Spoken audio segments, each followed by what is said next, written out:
A cat falls off a 32nd floor balcony. No net, no warning, straight down for over 300 feet. It should be over instantly. Instead, the cat lands, shakes itself off, and walks away with a chipped tooth and a bruised chest. That is not a rumor. That is an actual documented case from New York City. And it is not even the most extreme one on record. So what is happening in the half second between a cat losing its footing and a cat hitting the ground? Because whatever it is one of the strangest pieces of engineering evolution ever produced. And it lives inside an animal that also falls off your kitchen counter on a regular basis for no reason at all.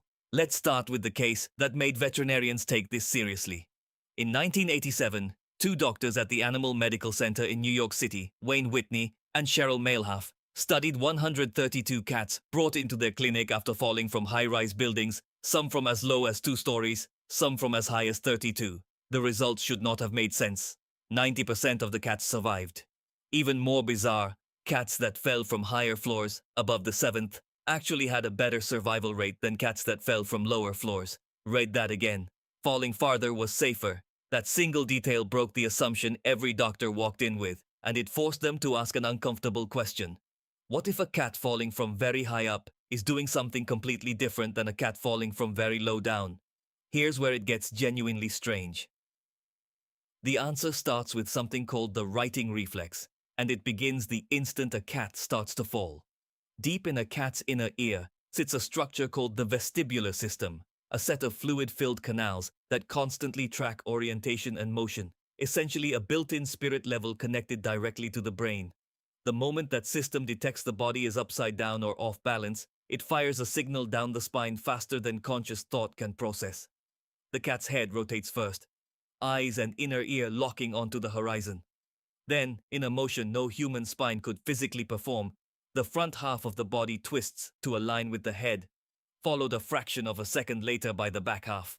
A cat's spine has close to twice the number of vertebrae relative to its size compared to a human spine, and unlike your rigid collarbone, a cat's collarbone is not attached to the rest of its skeleton at all. It floats, embedded only in muscle. That one design choice is what allows the shoulders to rotate almost completely independently of the hips, letting the whole body corkscrew into position in well under half a second. By the time most falls are even a few feet along, the cat has already rotated to land feet first. That part is what most people already assume they know. Cats land on their feet. Fine, that's obvious. But that reflex alone does not explain why falling from a 32nd floor is survivable. Landing feet first from that height at full speed would still shatter bones.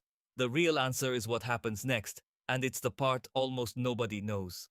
Once a cat is fully righted and falling in a stable position, something else kicks in.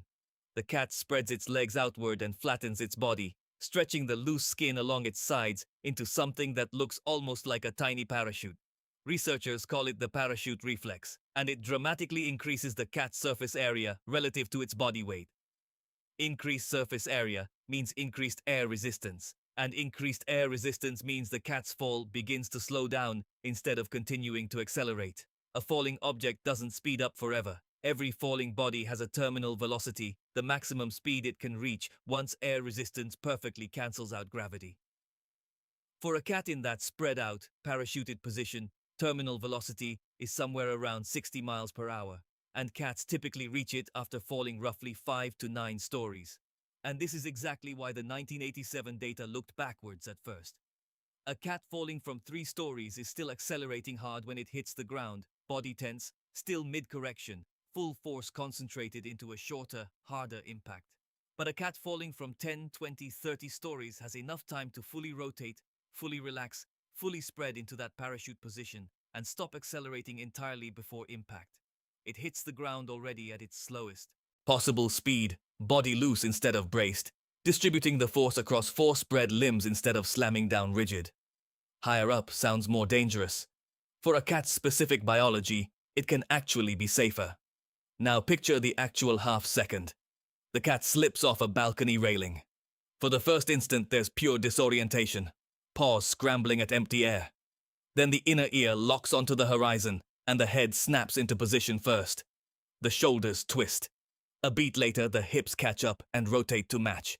The whole silhouette flips from falling sideways to falling straight down, feet aimed at the earth. Then, if there's enough distance left to fall, the legs splay outward. The body flattens. And for a moment, the cat isn't really falling anymore in the frantic sense. It's gliding, slowing, riding air resistance the same way a flying squirrel does, just without the extra skin flaps built for the job. The whole sequence, from slipping to fully parachuted, takes less time than it takes you to blink twice. This system wasn't designed with tall buildings in mind. It evolved for something completely different. Wild cat ancestors spent enormous amounts of time in trees, hunting birds along thin branches, leaping between limbs that occasionally cracked or gave way without warning. A missed branch 40 feet up in a tree canopy needed the exact same solution as a missed step off a New York balcony. Rotate fast, land soft, survive to hunt again tomorrow. Evolution didn't build this reflex for apartment buildings. Apartment buildings just happened to be tall enough to accidentally trigger the same system trees always had. But here's the twist that stops this from being a superpower. High-rise syndrome, the actual veterinary term for this phenomenon, doesn't mean cats are invincible. It means cats have a very specific window where the system works best, and outside that window things go badly wrong. Falls from just 1 or 2 stories are actually some of the most dangerous, because there simply isn't enough time or distance for the full rotation and parachute position to complete before impact. The cat hits the ground, half rotated, still tense, absorbing the full force in the worst possible posture. Which means every single year, thousands of cats are injured or killed falling from exactly the height everyone assumes is safest: a couch, a windowsill, a second-story balcony. The system that makes a 30-story fall survivable is the same system that makes a 6-foot fall from a windowsill genuinely risky if it happens at the wrong angle. So the next time your cat teeters along the top of a bookshelf or perches on a windowsill with the screen barely holding, understand what you're actually looking at. Not carelessness.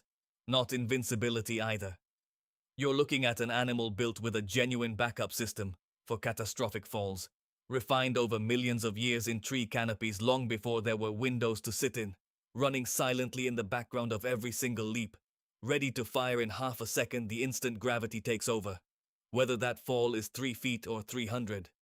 If this changed how you look at your cat's daredevil habits, hit subscribe, because this channel keeps digging into the real science behind the things your cat does without you ever asking why. And if you've got a friend whose cat treats every high shelf in the house like personal property, send them this video. They need to see exactly what's happening mid-fall.